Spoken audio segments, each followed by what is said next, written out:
Bonjour et bienvenue dans l'épisode 94 du podcast Intuition créative. C'est le tout premier épisode de l'année 2025 et je suis ravie aujourd'hui de te parler d'un sujet qui a clairement vraiment touché mes vacances là de fin d'année parce que voilà, on est tous à dire ouais, nouveaux objectifs, nouvelles résolutions, bilan, etc. Mais moi ce qui vraiment me venait me chercher en fait, c'est le fait de alors oui, je sais où est-ce que je veux aller, les objectifs, etc. et ils m'appartiennent, mais c'était surtout comment je vais m'organiser pour avoir cet équilibre vie pro, vie perso que j'ai atteint en 2024, tout en mettant en avant et en œuvrant dans mes différents projets, dans mes deux activités, donc au sein de Studio Eucalyptus et de Sukino. Et du coup, voilà, j'ai beaucoup travaillé sur mon organisation et mes nouvelles routines et j'avais envie de te partager ça, autant mes pistes de réflexion, mes routines à moi et mes conseils pour que tu puisses bien t'organiser et continuer d'équilibrer ta petite vie. Bienvenue dans mon podcast Intuition créative, le podcast qui booste ton état d'esprit d'entrepreneur intuitif. À travers mon expérience personnelle et mes expertises en communication visuelle, je vais te transmettre mes conseils pour être ambitieux et intuitif, mettre en valeur tes expertises et accroître ta créativité en trouvant de l'inspiration. Tu auras donc toutes les clés en main pour diriger ton entreprise dans la bonne direction. Je suis Anne-Laure, une entrepreneure ambitieuse, créative et intuitive. L'intuition, l'écoute de soi et la créativité font partie de mon quotidien. J'ai donc créé en 2016 Studio Eucalyptus, mon studio de graphisme dans lequel j'accompagne les entrepreneurs dans leur communication en créant leur identité de marque, leur site web et leur direction artistique. On se retrouve ici chaque lundi à 7h pour un nouvel épisode, en tête-à-tête ou avec un invité. D'ailleurs, n'hésite pas à t'abonner dès maintenant à Intuition Créative pour être sûr de ne rien louper. Alors voilà, comme je te le disais en introduction, là, mon défi majeur, ça va être d'organiser mon quotidien avec toutes les choses que je dois mener, autant personnellement ma vie perso, mon sport, mais aussi professionnellement parce que maintenant si tu as suivi un petit peu mes aventures, j'ai deux activités, donc j'ai Studio Eucalyptus qui est là depuis déjà pas mal d'années et j'ai Sukino qui est en plein lancement et en développement, qui est mon entreprise de création d'événements alliant le développement professionnel, le bien-être et une boutique spirituelle. Donc voilà, ça fait pas mal de choses, deux activités à moi toute seule à gérer parce que il faut répondre aux clients, il faut envoyer les colis, il faut créer, il faut générer du chiffre d'affaires, donc prospecter, communiquer, etc. Et voilà, pendant mes congés de fin d'année, il m'est monté un peu la panique de me dire mais comment je vais faire pour tout faire rentrer dans mes semaines sans devoir négliger une partie. Et du coup, voilà, avec mes proches, j'ai beaucoup parlé des différentes méthodes qui existent d'organisation. Je me suis replongée aussi dans des coachings que j'avais pu faire avec mon amie Charlotte sur l'organisation pour voir un petit peu quels étaient déjà mes points faibles en 2024 et qu'est-ce que je pourrais ajuster. Et aussi réfléchir à qu'est-ce qui me convient, qu'est-ce qui me convient pas. Parce que moi je connais ma façon de travailler, je sais que le matin je suis plus efficace, je sais que en début d'après-midi c'est un peu plus compliqué, je sais que j'ai besoin de 1 à 2 heures de sport par jour, que maintenant le week-end je déconnecte pour pouvoir profiter de ma vie personnelle. Enfin voilà, je connais un peu toutes les choses essentielles et du coup je me suis dit ok, je vais réajuster mon organisation en fonction de ça, comme je fais toujours depuis quelques années, et m'y tenir en étant un peu plus disciplinée que la fin d'année parce que j'ai des tâches en plus à mettre en place.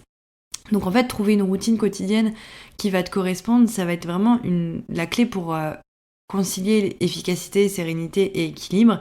Et voilà, dans cet épisode, je vais partager mon propre exemple de routine quotidienne que j'ai définie pour cette année et aussi des conseils pour que tu puisses toi aussi construire la tienne. Donc déjà, avant de rentrer dans le détail de tout ça, forcément, j'ai envie de te donner les choses qui sont importantes et pourquoi une routine quotidienne va être essentielle pour toi et pour ta sérénité en cette nouvelle année.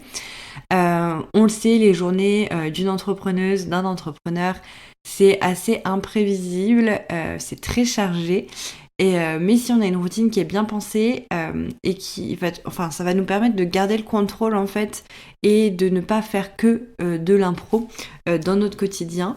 Alors forcément, il y a des petites choses qui vont être improvisées et ça c'est important aussi de créer de l'espace pour. Mais voilà, le fait d'avoir une routine qui est écrite, ça va permettre d'avoir un minimum de contrôle. Et ça va t'aider en fait à gagner du temps parce que tu sais déjà ce que tu dois faire à chaque moment de la journée.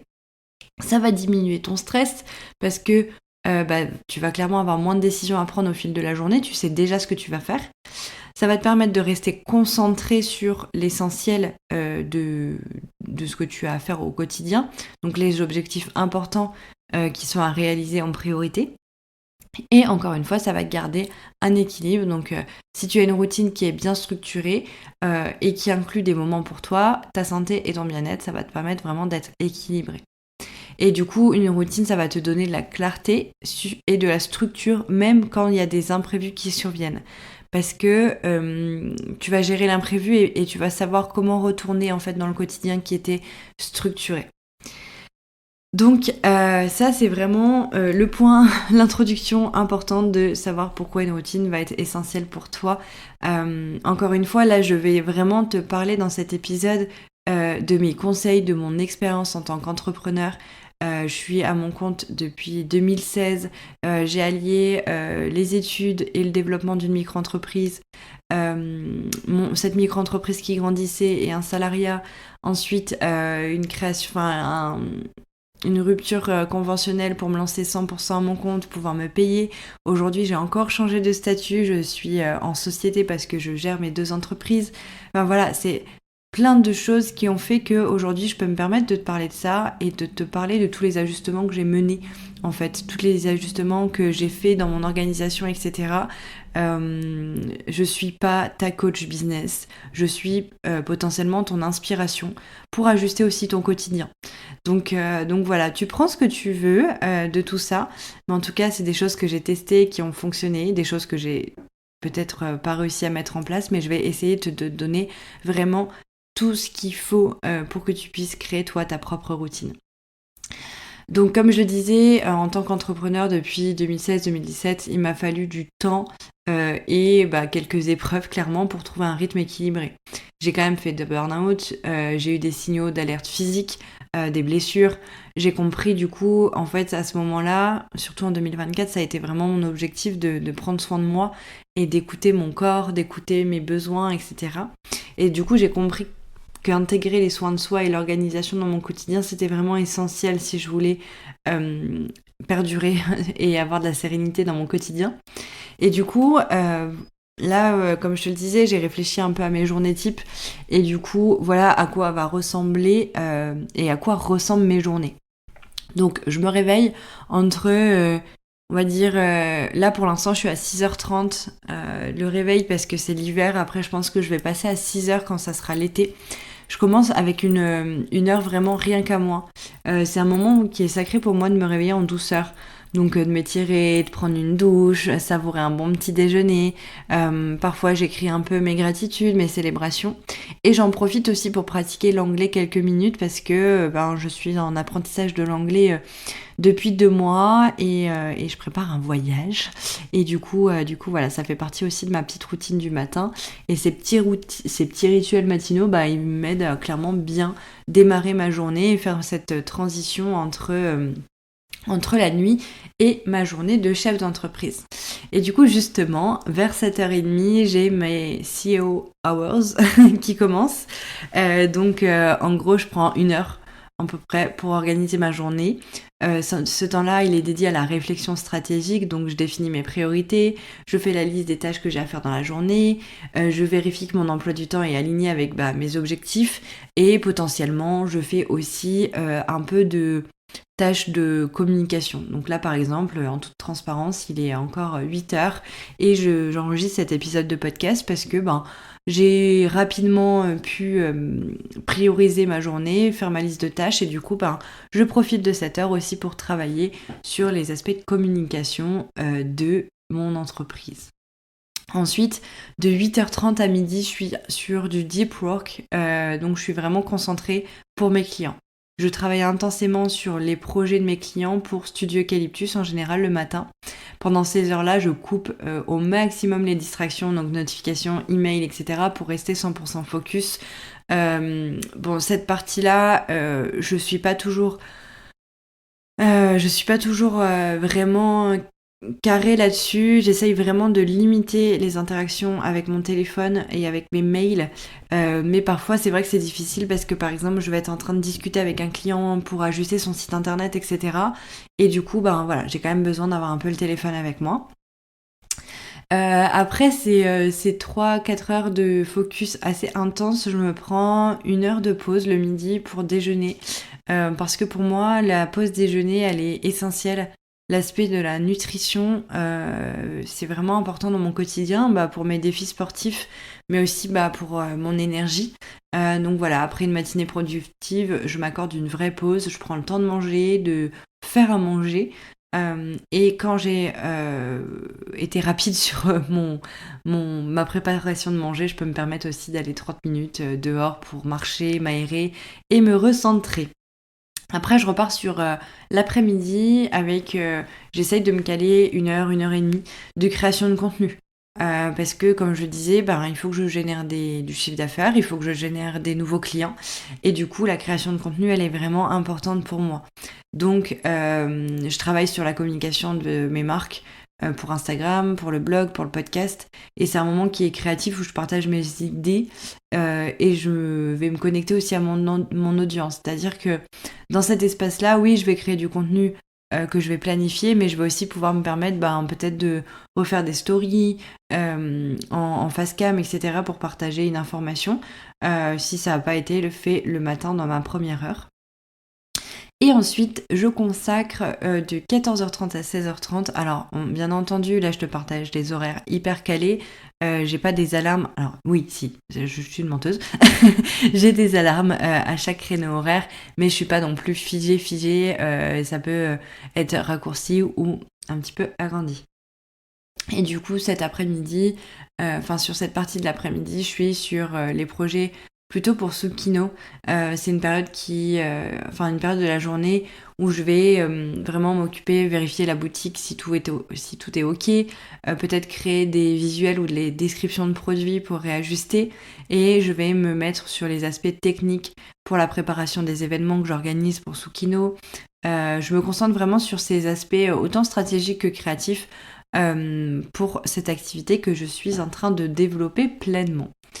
Ensuite, voilà, j'ai bien mené ma journée, je me concentre, je finis, je clôture, je m'en vais de l'ordinateur vers 17h et jusqu'à 19-20h pour vraiment faire mon sport et mon bien-être. Donc crossfit, haltéro, course à pied.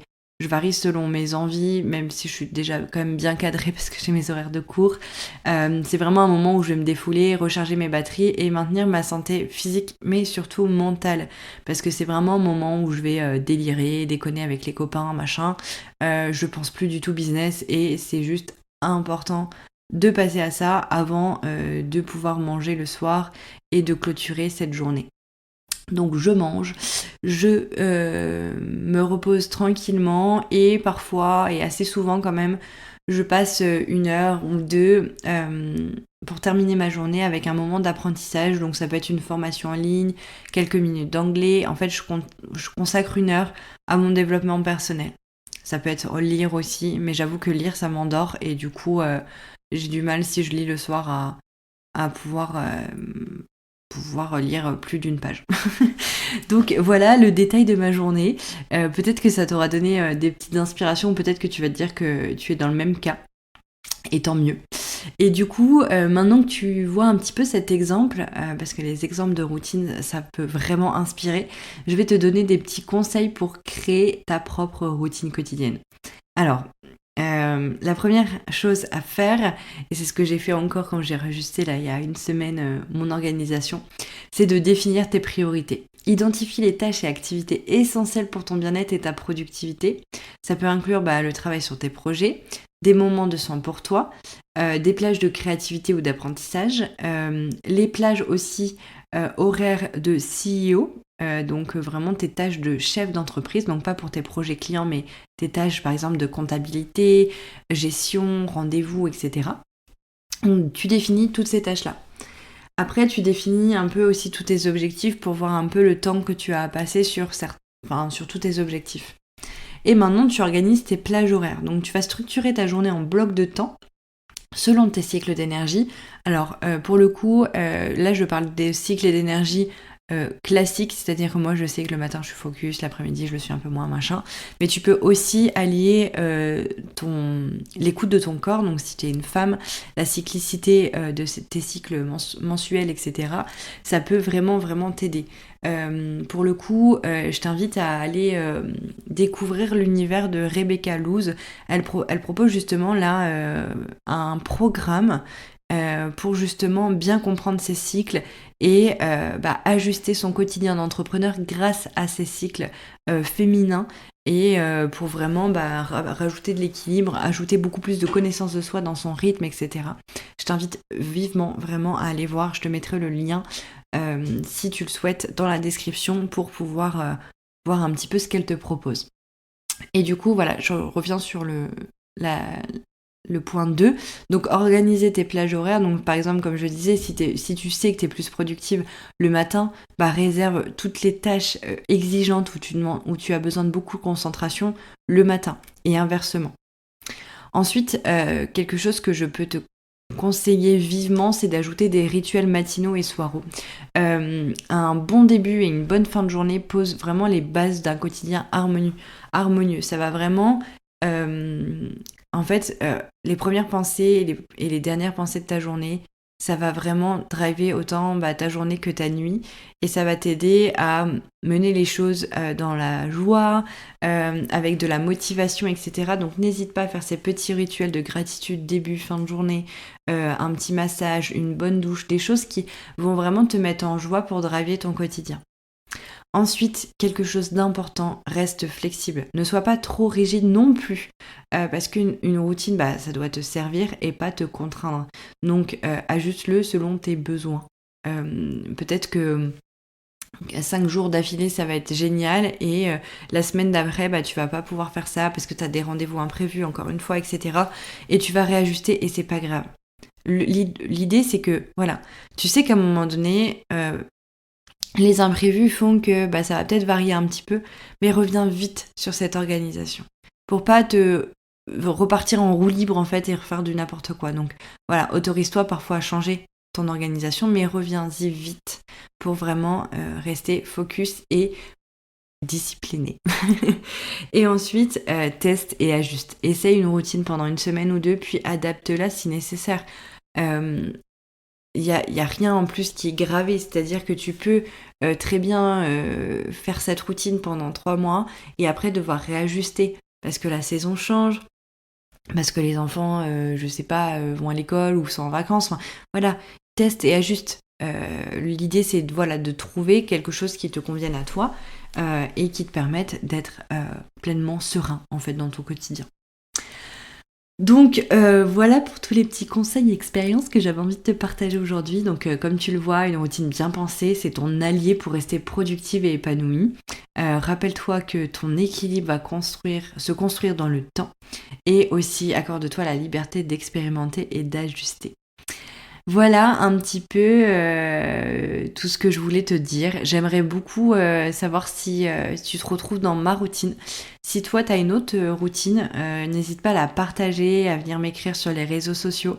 Donc tu peux m'écrire sur Instagram Studio Eucalyptus ou sur Sukino FR. C'est les 2 comptes de mes activités. De toute façon, je te mets les liens en description. Tu peux aussi laisser un avis, etc. pour avoir un petit peu ton retour sur ça et ton expérience à toi qui pourrait aussi nourrir d'autres entrepreneurs qui liraient ton message. Donc n'hésite vraiment pas. En tout cas, j'étais trop contente de te parler de ça parce que voilà, c'est vraiment le but de ce podcast Intuition Créative. Comme je le disais dans les précédents épisodes, je vais plus parler uniquement de communication visuelle, etc. Mais je vais vraiment parler de la globalité des sujets qui touchent l'entrepreneur. Donc oui, on va parler de communication, mais oui, on va aussi partager des instants inspirants, des expériences de gestion, d'organisation, etc. On va faire une nouvelle année ensemble qui va être juste incroyable. J'en suis persuadée. Et donc voilà, merci pour ton écoute. N'hésite pas à partager mon épisode, mon podcast au plus grand nombre. Ça va vraiment, vraiment m'aider à me développer et me motiver à te partager encore plein de conseils. Merci pour ton écoute et à la semaine prochaine. Merci beaucoup d'avoir écouté cet épisode. J'espère vraiment qu'il t'aura plu. Si c'est le cas, tu peux me laisser un témoignage sur Apple Podcast. Pour ça, c'est très simple. Sur Apple Podcast, écris Intuition créative dans la barre de recherche. Quand tu m'as trouvé, tu cliques sur s'abonner, bien entendu. Tu descends en bas de la liste des épisodes jusqu'à la section évaluation et avis. Si tu as aimé cet épisode, tu peux soutenir Intuition créative en laissant 5 étoiles et aussi m'écrire un témoignage. Cela me permettra de savoir l'impact que mes conseils ont sur ta vie d'entrepreneur. Et bien sûr, si tu souhaites retrouver plus de conseils au quotidien et suivre mon aventure, n'hésite pas à me suivre sur Instagram au nom de Studio Eucalyptus. On se retrouve lundi prochain à 7h pour un nouvel épisode. Je te souhaite une merveilleuse journée. C'était Anne-Laure, directrice artistique intuitive, fondatrice de Studio Eucalyptus.